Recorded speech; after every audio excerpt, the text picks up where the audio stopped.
the 3 biggest and most common mistakes people make in hot yoga's, drum roll again, standing head to knee. One of the most important and iconic poses in the hot yoga world. And if you've been watching my channel, you know I feature this pose all the time. It's definitely one of my favorites. Now I'm going to address the 3 biggest mistakes at the beginning level, intermediate level, and advanced level. And if you're a beginner, make sure you watch it all the way to the end. Even though you're not advanced yet, you're going to get there someday. And it's important to understand where you're going. It's definitely going to be beneficial for you to watch all 3. I don't know if you've noticed my new shirt. I thought I'd bring out my rock star alter ego for this video. You're like a rock star. I like the shirt. Before we continue on, if you're new to the channel, please consider subscribing. Hit the like button if you're enjoying this video. You'll want to learn all about hot yoga, tutorials, flows, factoids. Hit the subscribe button and the like button right now. The first biggest mistake, and this is at the beginning level, is that you're too low. When you start the position, in the Bikram world, they tell you to bring your thigh parallel to the floor. If you go down too low to grab your foot, it's going to put a lot of pressure on your lower back. Now in this video, we're going to go back and forth to the studio in Fort Lauderdale with senior Barkan teacher Elena, and I'm going to demonstrate these points for you. When you're too low, it's going to put too much pressure on your lower back, and it's going to cause a major problem. So let's head over to the studio with Elena, and I'll show you what I'm talking about. So Elena's going to grab her foot, and with her thigh parallel to the floor, she goes all the way down to grab the foot, and it's too much pressure on the lower back. And then a lot of people just don't kick out in the first set, they just balance here. So what happens is they don't get 2 sets of kicking that leg all the way out to the mirror. So instead, we're going to keep the knee just a little bit above the waist level. By keeping the knee a little bit above the waist level, now Elena grabs her foot.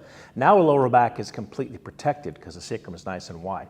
She can still extend the leg out to parallel. You still have that parallel pendulum swing. And now she gets 2 sets of extending that leg all the way out to that front mirror. That gives her that flexibility in the hamstring. Bend your knee up just a little bit, Elena. Bend it up, bend it, bend it, bend it more. Now if you're a beginner, intermediate, and you can't get your leg out there, you're going to have the most success by balancing here, dropping your shoulders, extending your arm, and now she kicks her leg all the way out for that full expression. And as most of you know, Bikram and I split up in the end of the year 2002. And April 2002 was the last teacher training program that Bikram had that I attended as a visiting teacher. He had over 220, 230 people in the training. And this is when I started to introduce this concept to everybody. Get that knee higher, which is going to widen the sacrum, protect the lower back. So I introduced this concept. In fact, I had everybody come into the middle. Huddle up. Let's get off your mat and huddle up, and let me show you what I'm talking about. After demonstrating this technique, I'm telling you, I know, like Bikram, I like to exaggerate, ask my family, but this is the truth. Over 60 people came up to me after I demonstrated keeping that knee a little bit higher, and they said, "Oh my God, thank you so much. I thought there was something wrong with me. My back was killing me in this pose, and all I had to do was bring my knee up just a little bit, and all the pressure and all the tension was gone." You're still going to go to the pendulum swing of parallel. You're not going to go higher than that. If you do, then your knee's too high. Just a little bit above parallel to widen the sacrum, to protect your lower back. What a difference it's going to make.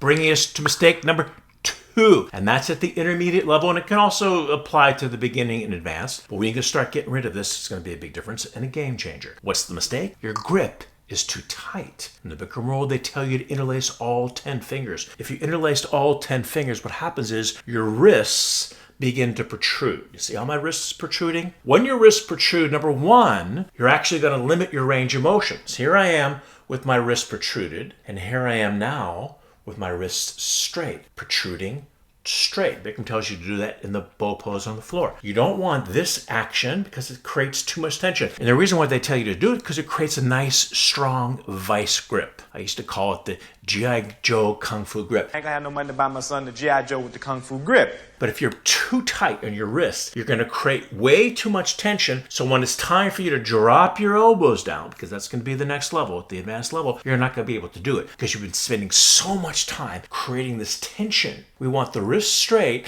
and I'd rather you did not interlace your thumbs, just the 8 fingers. So that's going to give you more extension to get that leg all the way out there. Let's go back to the studio with Elena, and I'll show you what I'm talking about. Next big mistake people have is they protrude the wrists and they create too much tension in their forearms and wrists. So Elena's going to grab her foot.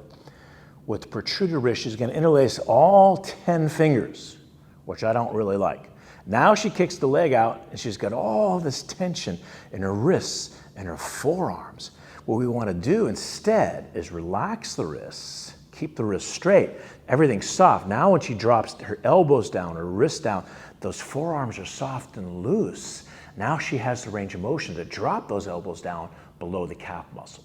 And one of the things that I was able to do at the advanced level was get my elbows down below the calf muscles. And the only way that's going to happen is that the wrists, the forearms, the elbows are loose. So this is going to hinge down. From here, all this tension, this is loose. So it hinges down and you can drop your elbows below the calf muscle. And here's another little tip that you can have at this level. Once you drop your elbows down below the calf muscle, press your forearms into your upper leg, into your calf muscle. By pressing your forearms into the calf muscle, you have something else to hold on to. A lot of times I see people's elbows sort of flying out to the side. Press them in, press those elbows into the calf muscle. You have something else to hold on with. Gives you a little more stability.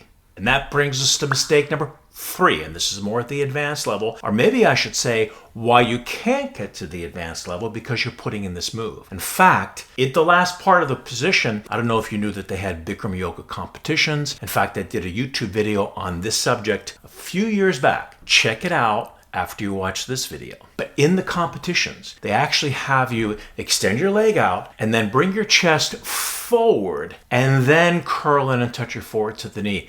To me, that's the biggest mistake that you can make, because when you bring your chest forward, now it's time for you to bring your head to your knee. And if you have a long torso, you're not going to be able to get close to your knee. You're going to touch your forehead to the shin. So let's head back to the studio with ONLNE, and we're going to demonstrate exactly what I'm talking about. Now, at the advanced level, people kick that leg out, and it's time for them to touch the forehead to the knee. One of the big problems they have, ONLNE kicks her leg out, and now she drops her chest down first and then curls in, and then her forehead touches the shin. And she struggles to find her balance that way. So instead, I'm going to have ONLNE look straight down from the start. So that's what I want you to do. She's going to pick up her foot. Look how she's looking down from the beginning. Look how rounded her spine is. Now she kicks her leg out. Now her elbows drop and her head comes into her knee, not her shin. Look at the rounded spine. Standing hip to knee.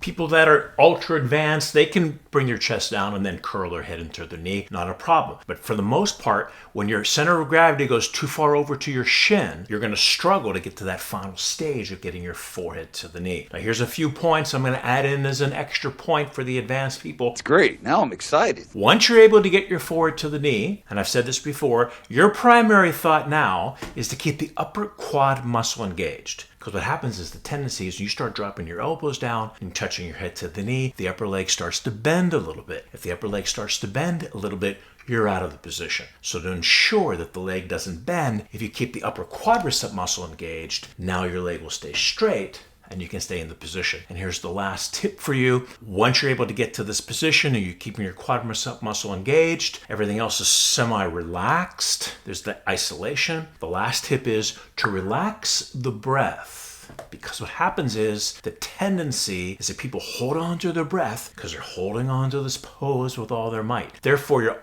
only going to be able to hold the posture as long as you can hold your breath, which is not going to be that long, especially in that hot room. I've said this before in the advanced class in Fort Lauderdale. We didn't do this in LA with Amy. We did this in Fort Lauderdale with my Ninja Warriors. We would hold standing hip to knee in the advanced class for 2 minutes each side.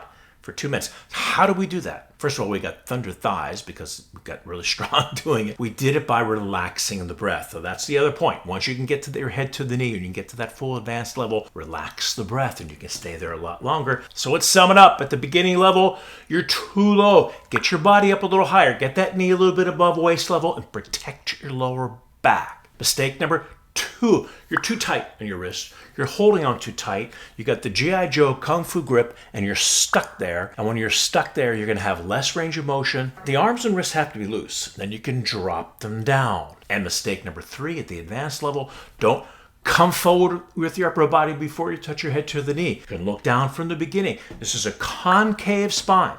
Therefore, you're going to touch the forehead to the knee, not the shin. Let's clear up these 3 mistakes and take your practice to the next level. So that's our episode for today. Thank you so much for watching. If you're new to the channel, please consider subscribing. Hit the notification bell. If you want to learn all about hot yoga, tutorials, flows, factoids, hit the like button and the subscribe button right now and leave a comment. Any questions you have, I'm happy to get back to you. And I'll see you in the next video. Bye, everyone.